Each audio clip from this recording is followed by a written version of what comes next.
à toutes et à tous. Alors, la session s'intitule « De la tête de l'emploi à l'emploi dans la tête ». Je vais commencer par une petite anecdote, vous allez vite comprendre à quoi je fais allusion quand je parle de la tête de l'emploi. En période d'hiver, surtout plus pendant les périodes des fêtes, si on a bien un qui a la tête de l'emploi et qui est super sollicité, c'est bien lui. Et oui, vous l'avez reconnu, il s'agit bien du Père Noël. En effet, qui a plus la tête de l'emploi que le Père Noël pour jouer le rôle du Père Noël? Le Père Noël, cet homme bienveillant, qui rend les gens heureux en offrant des cadeaux.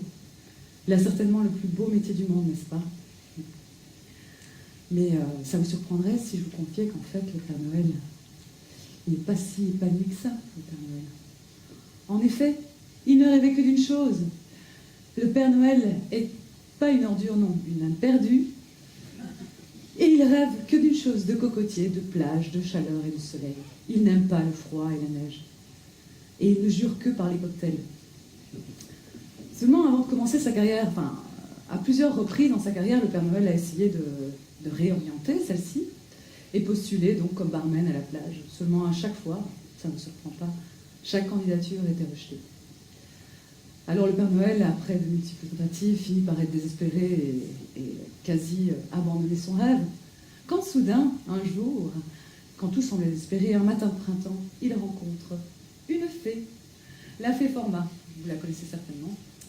La fée Format, qui d'ailleurs avait suivi la formation de Chantal en questiologie, avait donc pu analyser tous les besoins et la problématique du Père Noël et voir pourquoi est-ce que le Père Noël n'avait pas pu accomplir son rêve.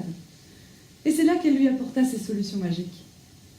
Rien de surprenant, elle lui recommanda de suivre une formation, car à défaut d'avoir de l'expérience, il pourrait au moins intitrer qu'il a bien les compétences et le savoir-faire pour effectuer le travail de barman. Et en passant, elle lui recommanda aussi un tir booking, il ne faut pas trop le dire parce qu'il est un peu vexé. Pourquoi je vous parle de cette anecdote, vous allez me dire, un peu naïve et pourtant bien véridique? C'est tout simplement parce que comme le Père Noël, j'avais moi-même un rêve. Je rêvais d'enseigner. Et puis quand j'ai terminé mes études secondaires, là on m'a recommandé de suivre une formation plus propice au secteur privé, pour lequel j'aurais un profil plus adapté, ce que j'ai fait. J'étais jeune. J'ignorais ce que cela impliquerait au quotidien. Et donc me voilà partie pour un bachelier en secrétariat de direction et une carrière de quelques années dans le secteur privé. Seulement, après quelques années, c'est vrai que j'avais cette chose au fond de moi qui m'interpellait, qui me disait mais il faudrait quand même qu'il y ait une harmonie, que ce soit l'harmonisation de mes valeurs et mes aspirations personnelles avec celles de l'environnement dans lequel je travaille. Et j'ai vraiment toujours eu ce rêve d'enseigner. Donc, quand je suis dans le secteur privé, je me suis dit pourquoi pas postuler à des postes de formateur en entreprise, ce que j'ai fait. À chaque fois, je me présentais en entretien pour formateur. Et puis là, je terminais responsable des ventes ou chargée de marketing. D'ailleurs, j'aimerais bien vous raconter une anecdote en parlant de ça, parce que non seulement j'ai essayé formateur, et puis comme je n'avais pas d'expérience, j'ai essayé par rapport à mon diplôme, j'avais la formation. Donc tout comme le Père Noël, j'avais soif de soleil. Il y a quelques années, je suis partie vivre en Espagne. Hola, ¿qué tal? Sauf qu'à l'époque, je rigole aujourd'hui, mais à l'époque, je ne parlais pas espagnol. Un petit détail non négligeable, surtout quand vous faites une recherche intensive d'emploi. Vous imaginez que, comme le Père Noël, après quelques tentatives, toujours échouées, j'étais moi-même un petit peu désespérée.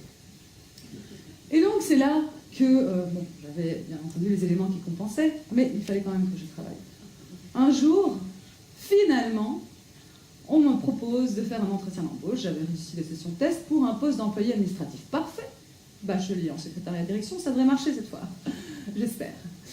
Et donc l'entretien d'embauche se déroule, 1h30, les gens ont l'air totalement passionnés, ce qui n'arrive pas souvent. Et puis là, je sens quand même un certain malaise, alors j'y vais pas par quatre chemins et je leur pose la question, que se passe-t-il? Je sens encore une réticence. Il faut écouter, mademoiselle, on apprécie vraiment votre profil professionnel, votre expérience, etc. Il y a juste un petit quiproquo.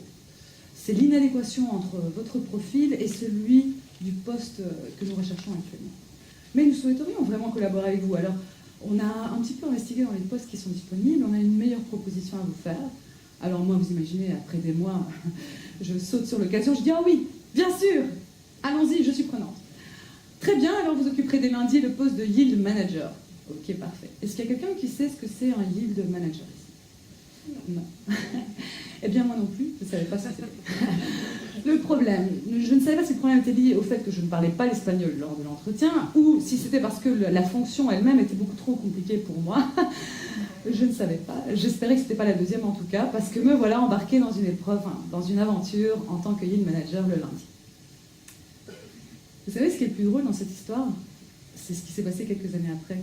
C'est qu'aujourd'hui, à l'heure où je vous parle, je suis formatrice en Yield Management. Donc comme quoi tout est possible, qui l'eût cru, c'est arrivé. Et c'est arrivé grâce à l'IFAPME. Donc quelques années après, je suis rentrée en Belgique et je travaille maintenant pour Booking.com. Et dans le cadre de mon travail, j'allais en rendez-vous de consulting avec un partenaire hôtelier qui est également un partenaire, enfin un formateur à l'IFAPME. Et après 45 minutes où je lui montrais des graphes, des métriques sur comment il faut monitorer la performance de son établissement et de son marché, etc., il me dit, écoutez, mademoiselle, j'en reviens pas, ça fait 1 heure, j'ai pas vu le temps passer et j'ai tout compris. Je crois que c'est la première fois que ça m'arrive.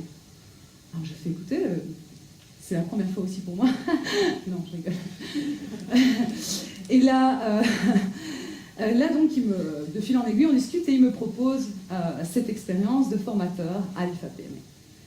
Et donc, ce que j'ai apprécié, et finalement, ce que l'IFAPME m'a permis m'a attendu comme opportunité pour moi, c'est de me rapprocher de mon rêve. Pourquoi? Parce qu'elle considère que, certainement, les qualifications sont importantes, mais au-delà de la qualification, par le suivi d'une formation, il y a celle de l'expérience de la vie, de savoir-faire, de savoir-être et de savoir-faire comportemental que nous avons plus tard. Tout ça, ce sont des choses qui s'acquièrent pendant le parcours professionnel. Et donc, finalement, ce parcours professionnel que je tentais tout le temps de réorienter, c'était celui-là qui m'avait permis, quelque part, de me rapprocher de mon rêve.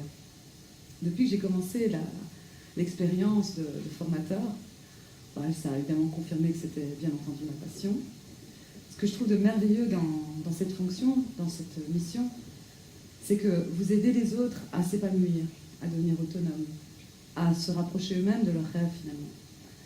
Et puis en tant que professionnel du secteur, vous qui voyez et vivez les problématiques réelles du terrain, quelle est la plus belle implication que de contribuer à faire une tête bien faite et non bien pleine aux futurs acteurs de demain? Quelle belle manière de contribuer à faire en sorte que ce secteur, pourquoi pas, devienne ainsi meilleur qu'il n'est déjà. Voilà. Enfin, pour corroborer cette expérience, je voulais en revenir à l'anecdote du Père Noël, parce que c'est vrai que je vous ai parlé de tout ça, mais je ne vous ai pas raconté comment ça termine. En fait, le Père Noël, on a eu une super nouvelle. Quelques mois après, il a donc bien suivi les conseils de la FEFORMA, il a suivi les formations. Et puis on a appris une super nouvelle. Il y a une nouvelle recrue au bar de la plage. Il s'appelle Jason. Bonjour Jason. Mais est-ce que vous reconnaissez Jason? Vous êtes sûr? Regardez bien. Attendez, si je vous montre ça comme ça. Voilà. Jason, en fait, c'est bien le Père Noël, monsieur dame. Et oui, après avoir pris confiance en lui avec son diplôme, et puis la séance de relooking qui était aussi assez importante, et bien finalement il a pu réaliser son rêve, et le voilà aujourd'hui épanoui.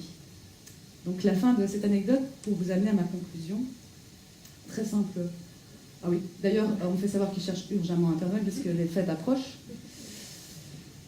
Donc former ou se former. Donc je voulais vous dire que la formation, que ce soit d'un point de vue du formateur ou finalement d'un point de vue de l'apprenant, c'est l'accomplissement de soi et de ses rêves, grâce ou avec l'accomplissement de l'autre. Merci.